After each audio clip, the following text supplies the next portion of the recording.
Hey everyone, and welcome back for another deep dive with us. Today, we're going to be looking at some research from Montclair State University about, well, I guess something you're probably already pretty familiar with, Twitter. Specifically, we're going to be asking the question, did Elon Musk's acquisition of Twitter have any correlation with a change in the amount of hate speech on the platform? Hmm. Sometimes things can get a little messy when we start digging into these really complex topics, but that's usually where we find the most fascinating insights.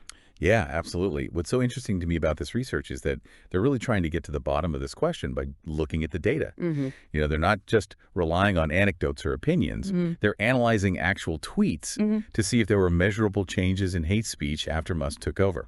Okay, so let's all get on the same page here. We all remember that Elon Musk was really vocal about wanting less content moderation on Twitter, right? Yeah. He seemed to believe that a more hands-off approach was better for free speech. And his views definitely appealed to some groups who felt their voices had been silenced on the platform. Then on October 28th, 2022, he officially became the owner of Twitter. Right. And that date, October 28th, became super important to the researchers. They really wanted to know if there was any noticeable change in the amount of hate speech on Twitter immediately before and after Musk's takeover. What they did was they looked for tweets containing specific hate speech terms, like slurs and epithets that target marginalized groups. So they were really zeroing in on the language that's most closely tied to hate speech. Did they actually find a change after Musk took over? Well, the researchers definitely found a pretty big increase in the use of these terms on October 28th, in fact. To really get a sense of how big this change was, we can look at the numbers. So, in the 7 days leading up to Musk's acquisition, the average number of tweets containing these hate speech terms never even got above 84 tweets per hour. But in the 12 hours immediately after Musk's acquisition, that number shot all the way up to 4,778 tweets per hour. Whoa, okay, hold on. 4,778 tweets per hour containing hateful language. That's a crazy jump. I'm curious, how many people could have potentially seen those tweets during those 12 hours? Well, the researchers estimated the potential reach of those messages to be over 3 million in just those first 12 hours. 3 million people. Wow. So did the researchers give any possible explanations for this massive spike in hate speech? Did people really just become that much more hateful overnight? Well, it's really important to remember that this research doesn't definitively answer why this happened. It just shows that there's a correlation between Musk taking over and this big change in how people were behaving online.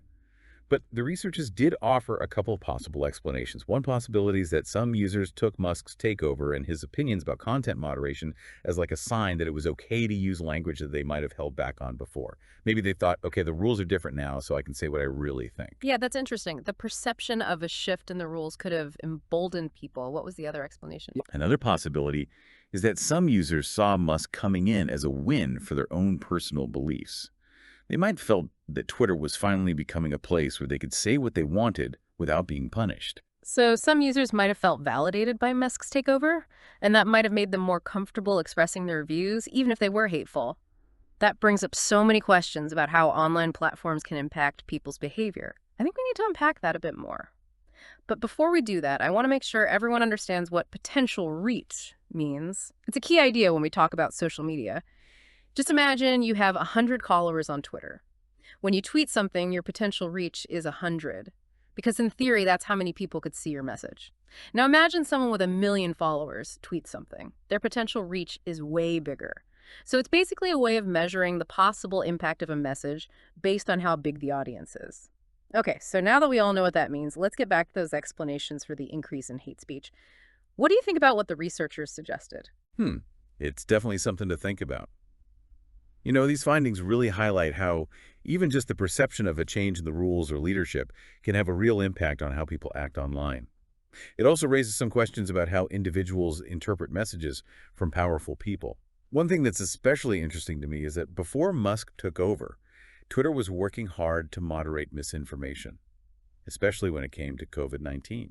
Yeah, and those rules were really controversial. A lot of people said that they were basically censorship. So Musk's stance on content moderation could have been seen by some as a sign that all those efforts to fight misinformation were going to be scaled back or even stopped altogether. Exactly. And even if Twitter didn't make any immediate policy changes, just the idea that things might change could have been enough to make some people think it was okay to share harmful stuff. Yeah. Wow. So even just the anticipation of change can have a real impact. I think we need to dig into this more and really explore the different sides of the content moderation debate. But first, let's do a quick recap of what we've learned. The research we're talking about found a strong link between Musk's takeover of Twitter and a huge increase in hate speech. The researchers don't say for sure why this happened, but they do give us a couple of interesting possibilities.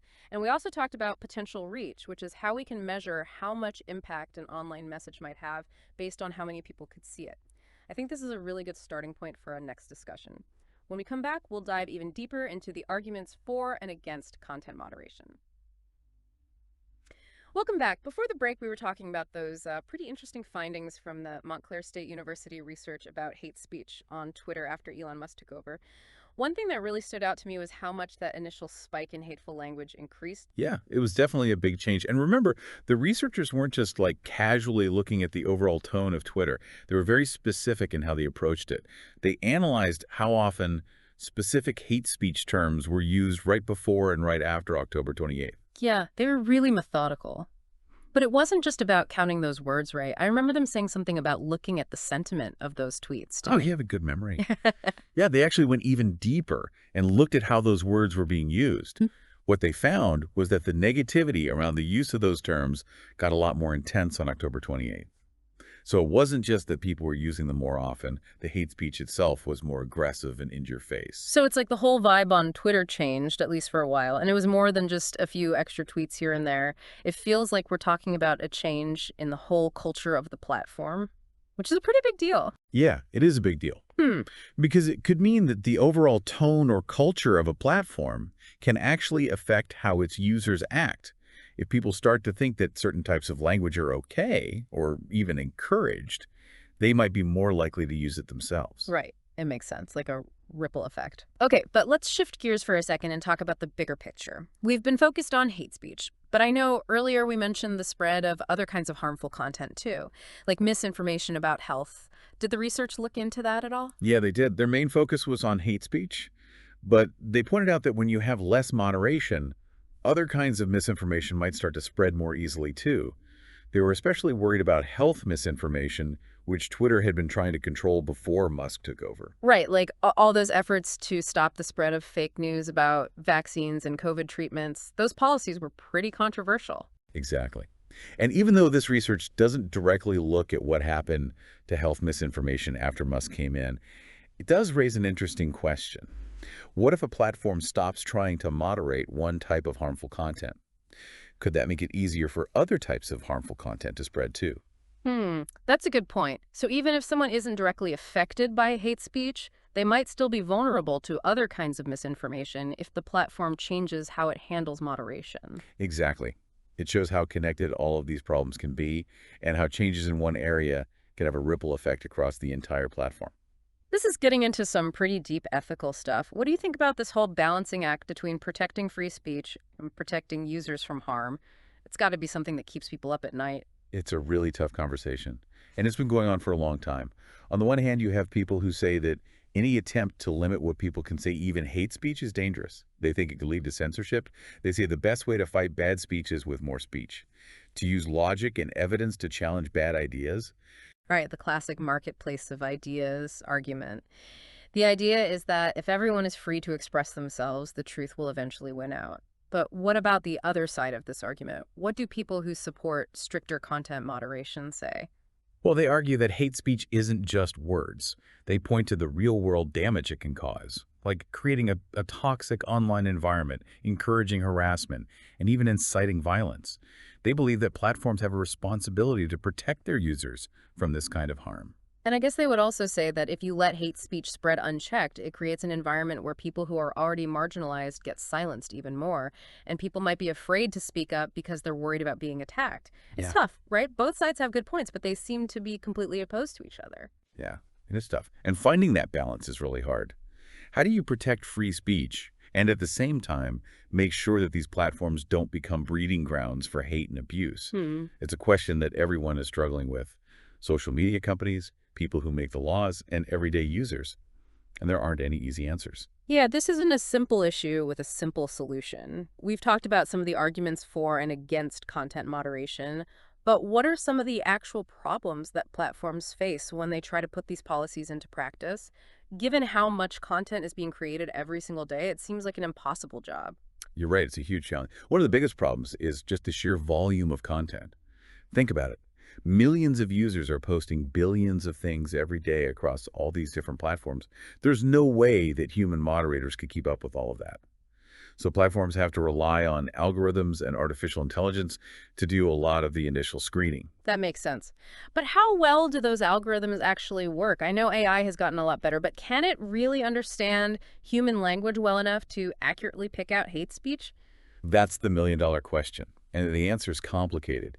AI is getting better at recognizing patterns in how we use language, but it still has trouble with things like sarcasm humor and coded language. Yeah. Like an algorithm might think a sarcastic comment is hate speech, or it might miss a hateful comment that's disguised as something else. So it's risky because you could end up with both too much moderation and not enough moderation if you're just relying on algorithms. It seems like you still need humans involved even with all the advances in AI. Oh, absolutely. Algorithms can be really useful for flagging content that might be a problem, but they should never be the only thing making decisions. You still need human judgment to decide whether something actually crosses the line. And of course, finding enough human moderators to look at all the flagged content adds another layer of complication. For sure. It Yeah. takes a lot of resources, and not every platform can or is willing to do that. But the challenges don't stop there. Remember how we were talking about context? Yeah, how the same words can mean totally different things depending on how they're being used. Right. And that makes it really hard to make clear rules.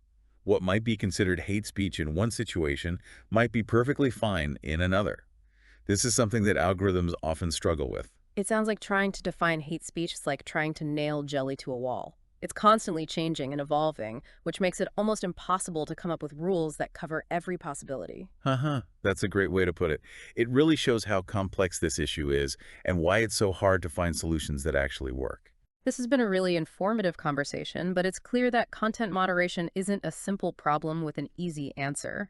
We've covered a lot of ground today, from how changes in policies can impact things to the challenges of using AI for moderation. I'm really interested in exploring some potential solutions and thinking about what the future might hold for online platforms. We'll be right back to continue this deep dive. Okay, so we're back and we're still digging into this whole content moderation thing. We've talked about some of the big challenges, the huge amount of content, the limits of AI, and how tricky context can be. So knowing all of that, what can these platforms actually do to try and make things safer and more inclusive for everyone online? It just feels like a massive problem to solve. Yeah, it's a huge challenge for sure. But there are some things platforms can do, and some of them are simpler than you might think. For one, they can invest in having more humans doing moderation. Like we were saying, algorithms can be helpful for spotting stuff that might be bad. Hmm. But in the end, you really need a person to look at it and decide if it actually crosses the line. Right, that makes sense. But I bet hiring and training enough people to keep up with all that content would be a huge project. Oh yeah, for sure. It would take a lot of resources. And that actually brings us to another important point, transparency. Platforms need to be a lot clearer about their content moderation policies, like what's allowed, what's not allowed, and how they make those decisions. Users need to know what the rules are. Yeah, it can be super frustrating when you feel like something you posted got taken down or your account got suspended and you don't even know why. More transparency would be a really good thing. Absolutely. And along with transparency comes accountability. Platforms need to have a clear way for users to appeal if they think a decision was unfair. If someone feels like they were punished for no reason, they should be able to say, hey, wait a minute, that's not right. So it's not just about having rules, you also need to have fair and clear ways to enforce them. But even if moderation gets better, it seems like there will always be people out there who try to push the limits and find ways to spread bad stuff. What can be done about that? Well, that's where the idea of building a more positive and inclusive environment comes in. Instead of just focusing on taking down the bad stuff, platforms can also try to promote the good stuff. Okay, so how would that actually work? For one thing, platforms can make sure that voices from marginalized communities are heard. They can highlight positive messages and different perspectives, and they can encourage people to talk to each other respectfully. It's all about trying to shift the balance and make it harder for hate to take root. So you're trying to create a culture where negativity and hate don't have as much power. Are there any other specific things that platforms can do to make online spaces healthier? Definitely. They can make tools that make it easier for users to report harassment or abuse, and they can make it super easy to block or mute accounts that are sharing bad stuff. They could even create educational resources to help users understand how to spot and report different types of harmful content.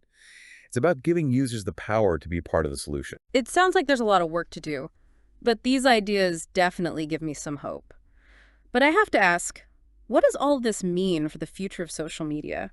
Will we ever get to a point where these platforms are actually safe and inclusive for everyone? That's the big question, isn't it? I don't have a magic answer, unfortunately. But I do think we're at a really important moment.